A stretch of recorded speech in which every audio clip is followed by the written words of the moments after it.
18. The journey. To get through the hardest journey we need take only one step at a time, but we must keep on stepping.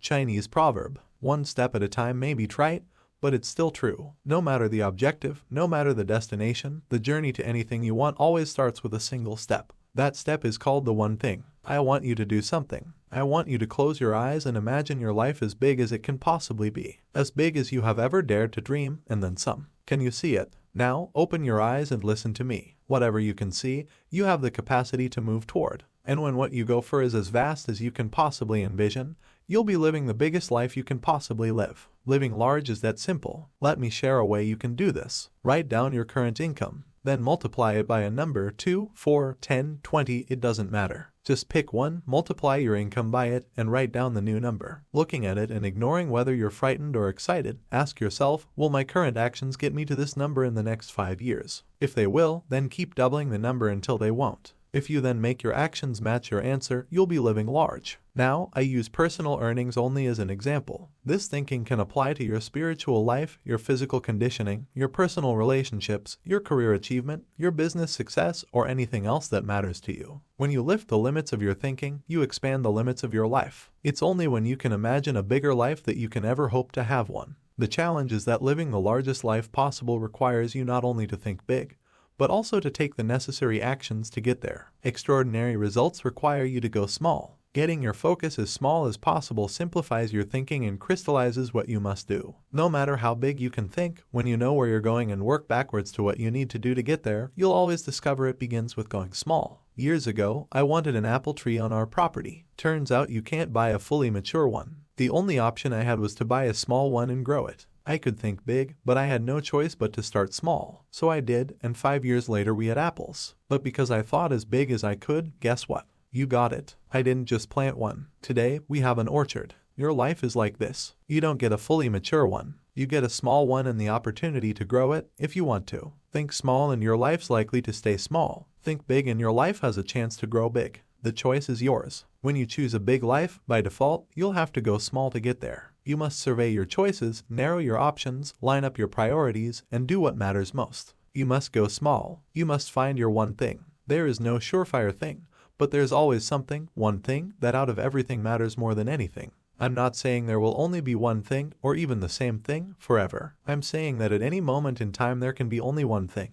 And when that one thing is in line with your purpose and sits atop your priorities, it will be the most productive thing you can do to launch you toward the best you can be. Actions build on action. Habits build on habit. Success builds on success. The right domino knocks down another and another and another. So whenever you want extraordinary results, look for the levered action that will start a domino run for you. Big lives ride the powerful wave of chain reactions and are built sequentially, which means when you're aiming for success you can't just skip to the end. Extraordinary doesn't work like that. The knowledge and momentum that build as you live the one thing each day, each week, each month, and each year are what give you the ability to build an extraordinary life. But this doesn't just happen. You have to make it happen. One evening an elder Cherokee told his grandson about a battle that goes on inside all people. He said, "My son, the battle is between two wolves inside us. One is fear. It carries anxiety, concern, uncertainty, hesitancy, indecision, and inaction. The other is faith. It brings calm, conviction, confidence, enthusiasm, decisiveness, excitement, and action."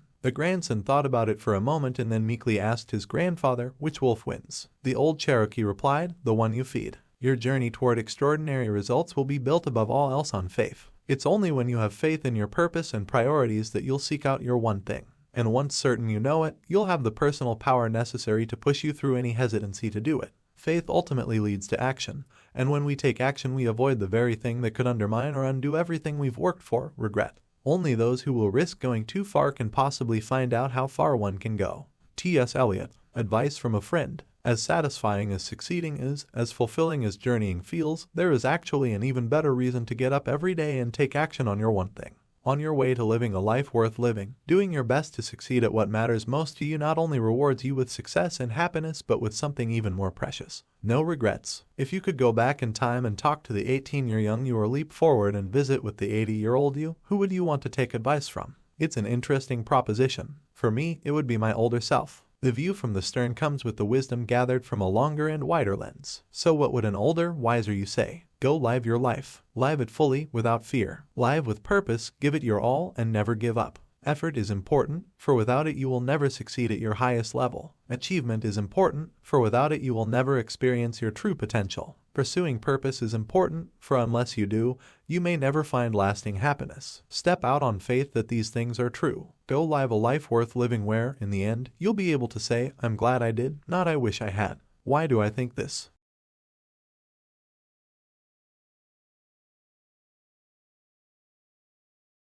I decided to go out and discover what this might be. It was a trip worth taking. I visited with people older than me, wiser than me, more successful than me. I researched, I read, I sought advice. From every credible source imaginable, I looked for clues and signs. Ultimately, I stumbled on a simple point of view. A life worth living might be measured in many ways, but the one way that stands above all others is living a life of no regrets. Life is too short to pile up woulda, coulda, shouldas. What clinched this for me was when I asked myself who might be the people with the greatest clarity about life. I decided it was those who were nearing the end of theirs. If starting with the end in mind is a good idea, then there's no end further than the very end of life to look for clues about how to live. I wondered what people with nothing left to do but look back might tell me about how to move forward. Their collective voice was overwhelming.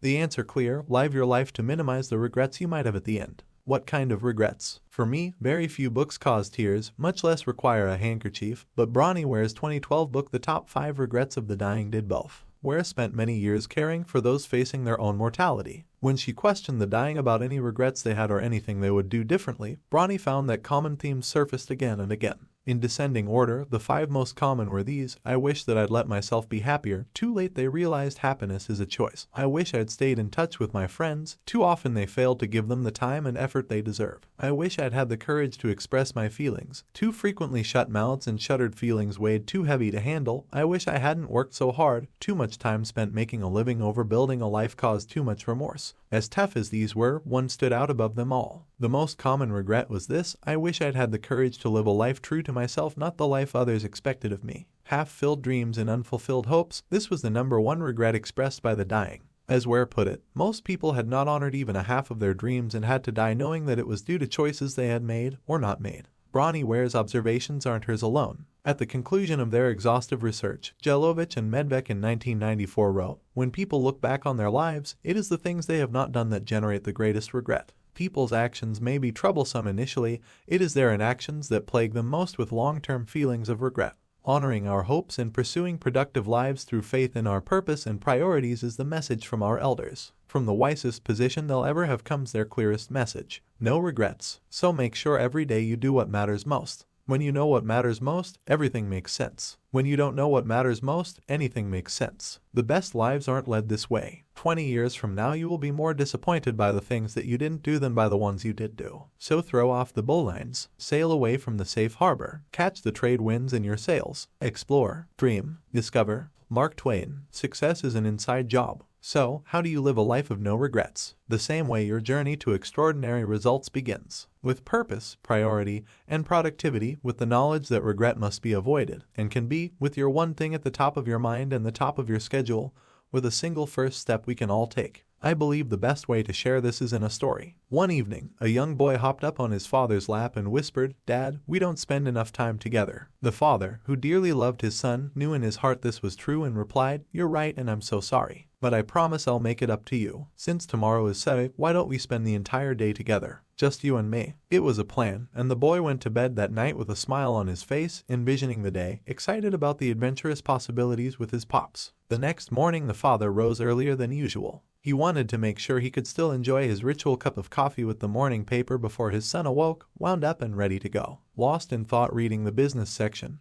he was caught by surprise when suddenly his son pulled the newspaper down and enthusiastically shouted, "Dad, I'm up. Let's play." The father, although thrilled to see his son and eager to start the day together, found himself guiltily craving just a little more time to finish his morning routine. Quickly racking his brain, he hit upon a promising idea. He grabbed his son, gave him a huge hug, and announced that their first game would be to put a puzzle together, and when that was done, we'll head outside to play for the rest of the day. Earlier in his reading, he had seen a full-page ad with a picture of the world. He quickly found it, tore it into little pieces, and spread them out on the table. He found some tape for his son and said, "I want to see how fast you can put this puzzle together." The boy enthusiastically dove right in, while his father, confident that he had now bought some extra time, buried himself back in his paper. Within minutes, the boy once again yanked down his father's newspaper and proudly announced, "Dad, I'm done." The father was astonished, for what lay in front of him, whole, intact, and complete, was the picture of the world, back together as it was in the ad and not one piece out of place. In a voice mixed with parental pride and wonder, the father asked, "How on earth did you do that so fast?" The young boy beamed. "It was easy, Dad. I couldn't do it at first and I started to give up, it was so hard. But then I dropped a piece on the floor, and because it's a glass-top table, when I looked up I saw that there was a picture of a man on the other side. That gave me an idea. When I put the man together, the world just fell into place. I first heard this innocent narrative when I was a teenager and I've never been able to shake it. It became a tale I continually retell in my head and ultimately a central theme in my life. What struck me isn't the apparent issue with life balance the father had, though I certainly got that. What grabbed me and stuck with me was the inspired solution of the son. He cracked a deeper code, a simple and more straightforward approach to life. A starting point for any challenge we face personally or professionally. The one thing we must all understand if we are to achieve extraordinary results at our highest level possible. Undoubtedly, unquestionably, success is an inside job. Put yourself together, and your world falls into place. When you bring purpose to your life, know your priorities, and achieve high productivity on the priority that matters most every day, your life makes sense and the extraordinary becomes possible. All success in life starts within you. You know what to do. You know how to do it. Your next step is simple. You are the first domino, putting the one thing to work. In delay there lies no plenty. William Shakespeare. So what now? You've read the book. You get it. You're ready to experience extraordinary results in your life. So, what do you do? How do you tap into the one thing in the most powerful way? Let's revisit the heart of the book and look at ways you can put the one thing to work right now. For brevity's sake, I'll shorten the focusing question, so be sure to add, such that by doing it everything will be easier or unnecessary. At the end of each question, your personal life. Let the one thing bring clarity to the key areas of your life. Here's a short sampling. What's the one thing I can do this week to discover or affirm my life's purpose? What's the one thing I can do in 90 days to get in the physical shape I want? What's the one thing I can do today to strengthen my spiritual faith? What's the one thing I can do to find time to practice the guitar 20 minutes a day? Knock 5 strokes off my golf game in 90 days. Learn to paint in 6 months. Your family. Use the one thing with your family for fun and rewarding experiences. Here are some options. What's the one thing we can do this week to improve our marriage? What's the one thing we can do every week to spend more quality family time together? What's the one thing we can do tonight to support our kids' schoolwork? What's the one thing we can do to make our next vacation the best ever? Our next Christmas the best ever? Thanksgiving the best ever? Please know that these are simply examples. If they apply to you personally, then great. If not, then use them to prompt you to discover what areas you might explore that matter to you. And don't forget time blocking. Time block with yourself to make sure the things that matter get done and the activities that matter get mastered. In some cases, you'll want to block time to find your answer, and other times you'll just need to block time to implement it. Now, let's go to work and see how you might take the power of the one thing with you. Your job. Put the one thing to work, taking your professional life to the next level. Here's a few ways to get started. What's the one thing I can do today to complete my current project ahead of schedule? What's the one thing I can do this month to produce better work? What's the one thing I can do before my next review to get the raise I want? What's the one thing I can do every day to finish my work and still get home on time? Your work team. Pull the one thing into your work with others. Whether you're a manager, executive, or even a business owner, bring one thing thinking into your everyday work situations to drive productivity upward. Here are some scenarios to consider. In any meeting, ask, what's the one thing we can accomplish in this meeting and end early? In building your team, ask, what's the one thing I can do in the next 6 months to find and develop incredible talent? In planning for the next month, year, or 5 years, ask, what's the one thing we can do right now to accomplish our goals ahead of schedule and under budget? In your department or at the highest company level, ask, what's the one thing we can do in the next 90 days to create a one-thing culture? Again, these are merely examples to get you thinking about the possibilities. And, just as in your personal life, once you've decided what matters most, professional time blocking becomes your way of making sure it gets done. At work, this is usually about either a short-term project you must complete or an ongoing long-term activity you're committed to doing repeatedly. No matter, an appointment with yourself is the surest path to ensuring you achieve extraordinary results. Casual open discussions or short in-house workshops around key concepts in the book might really help everyone at work find their own understanding and get on the same page. If implementing the one thing in an area requires you to involve others, consider getting them their own copy of the book. Sharing your ahas is a great start, and you may be happily surprised with the insights you get back when others have a chance to read the book on their own. Keep in mind that it takes more than reading the book and a few conversations or mentions in a meeting to make the one thing a new habit in your life or in the lives of those around you. You know from reading the book that it takes on average 66 days to create a new habit, so approach this accordingly. To ignite your life, you must focus on one thing long enough for it to catch fire. Let's look at a few other areas where the one thing might make a real difference. Your nonprofit. What's the one thing we can do to fund our annual financial needs? Serve twice as many people. Double our number of volunteers. Your school. What's the one thing we can do to decrease our dropout rate to 0? Raise our test scores by 20%. Increase our graduation rate to 100%. Double our parent participation. Your place of worship. What's the one thing we can do to improve our worship experience? Double our mission outreach success. Max out our attendance. Achieve our finance goals. Your community. What's the one thing we can do to improve our sense of community? Help the homebound. Double our volunteerism. Double voter turnout. After my wife Mary read this book, I asked her to do something. She turned to me and you know what she said. "Gary, that's not my one thing right now." We laughed, high-fived, and I got to do it myself. The one thing forces you to think big, work things through to create a list, prioritize that list so that a geometric progression can happen, and then hammer away on the first thing, the one thing that starts your domino run. So be prepared to live a new life. And remember that the secret to extraordinary results is to ask a very big and specific question that leads you to one very small and tightly focused answer. If you try to do everything, you could wind up with nothing. If you try to do just one thing, the right one thing, you could wind up with everything you ever wanted. The one thing is real. If you put it to work, it will work. So don't delay. Ask yourself the question, what's the one thing I can do right now to start using the one thing in my life such that by doing it everything else will be easier or unnecessary? And make doing the answer your first one thing. Onward. Gary Keller. On the research. Although I've lived the lessons of this book for some time, we began researching the one thing in earnest in 2008. Since then, we've archived a collection of well over 1,000 scholarly articles, scientific studies, and academic papers, hundreds of newspaper and magazine articles, and a large library of books written by the foremost experts in their fields. Binder after binder of discoveries, facts, and anecdotes literally covered every inch of our writing space. If you want to dive deeper into what you've learned from this book, you can find an extensive list of our references organized by topic and by chapter at thelthing.com. This website is a gateway into our minds. We mention the authors who have inspired us, provide links to articles that are available online, and list those white papers that educated our thinking. We've also thrown in some additional interesting factoids and even a fun video here and there. Enjoy the journey. About the authors. Gary Keller. Professionally, Gary's one thing is teaching. He excelled as a real estate salesperson by teaching clients how to make great home buying and selling decisions. As a real estate sales manager, he recruited agents through training and helped them build their careers the same way. As co-founder and chairman of the board, he built Keller Williams Realty International from a single office in Austin, Texas, to the second largest real estate company in North America by using his skills as a teacher, trainer, and coach. Gary defines leadership as teaching people how to think the way they need to think so they can do what they need to do when they need to do it, so they can get what they want when they want it.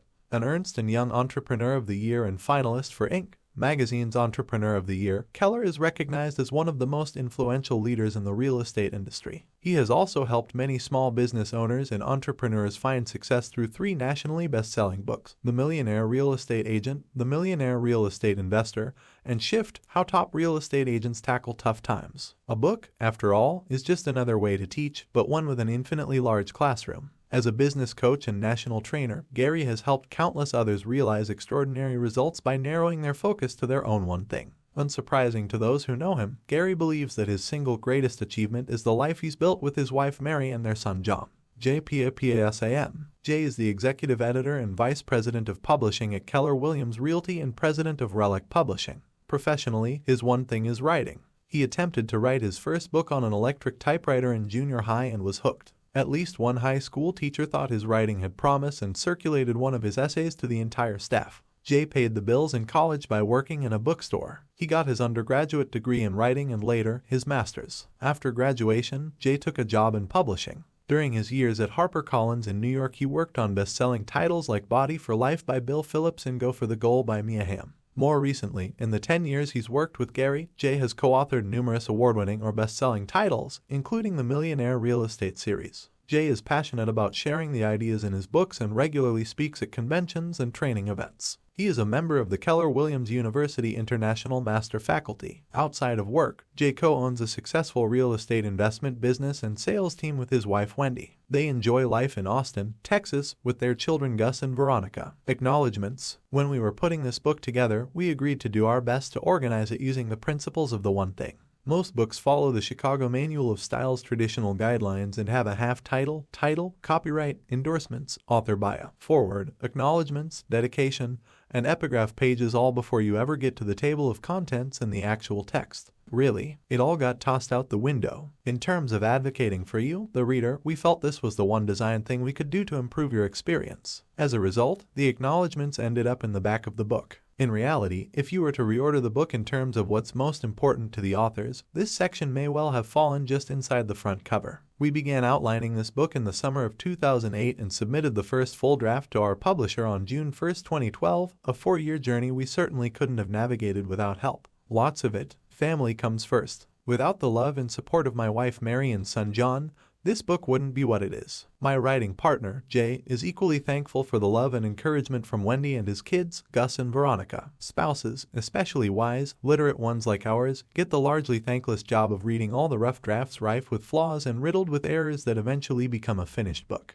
We also benefited from a great support team. Vicky Lukachik and Kyla Maggi loaded us up with so much research it took us close to half a year to digest it. Valerie Vogler-Stipe and Sarah Zimmerman did their one thing and kept our plates and calendars free so we could stay focused on the book. The rest of our team, Allison Odom, Barbara Sagnes, Mindy Hager, Liz Krakow, Lisa Weathers, Dennis Neeson, and Mitch Johnson, also stayed on their one thing so we could do ours. My Keller Williams realty partners and senior leaders each lent their ideas and support along the way. Mo Anderson, Mark Willis, Mary Tennant, Chris Heller, John Davis, Tony Dicelo, Diana and Sean Kokoska, and Jim Talbot. Thanks guys, you rock. Our marketing team, led by Ellen Marks, worked extensively on the design of the book, including all the ways you likely heard about it: Annie Swit, Hilary Kolb, Stephanie Van Hoek, Laura Price, the super talented designers Michael Ballestery and Caitlin McIntosh, as well as Tamara Hurwitz, Jeff Ryder, and Owen Gibbs on our production team, and the web team of Hunter Frazier and Veronica Diaz. Carrie Sylvester, Mike Malinowski, and Ben Herndon coordinated our work inside and outside the building with partners like Feed Magnet and NVNTD. Anthony Azar, Tom Frerike, and Danny Thompson worked with our vendor partners as well as with our partners in the field to make sure we got the book in as many hands as possible. Special thanks to Kaitlyn Merchant of KW Research and Mona Covey,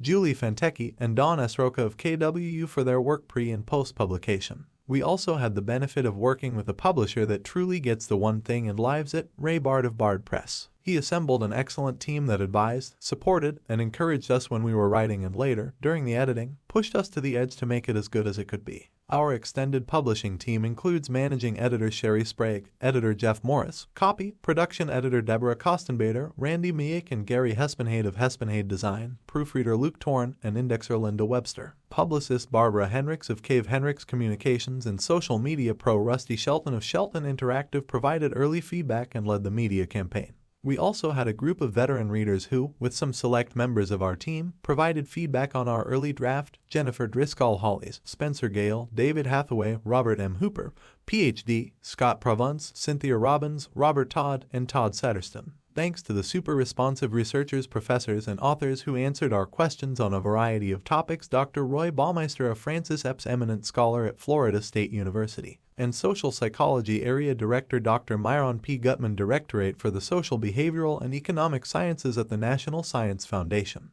Dr. Eric Klinger, Professor of Psychology Emeritus at the University of Minnesota Morris. Dr. Jonathan Level, Associate Professor of Marketing at Stanford University. Paul McFedry, author of the unique website Wordsby.co. Dr. David E. Mayer, Professor of Psychology in the Cognition and Perception Program at the University of Michigan and Director of the University of Michigan's Brain, Cognition and Action Laboratory. Dr. Phyllis Monmanite, Presidential Chair in Sociology at the University of Minnesota. Erica Mossner at Historical Studies Social Science Library at the Institute for Advanced Study. The super helpful Rachel from Bronnie Ware's website. Valois Armstrong at the Dwight D. Eisenhower Library. Dr. Ed Daner, author and Professor Emeritus in the Department of Psychology at the University of Illinois, and James Cathcart, Senior Leadership Consultant at Franklin Covey. We're also grateful to the Keller Center in the Hankamer School of Business at Baylor University and Casey Blaine for her research on multitasking early on in our journey. And last, I'd be remiss if I didn't thank my business coach Bain Hennian for his insights all those years ago that changed the way I looked at things and reshaped the way I worked.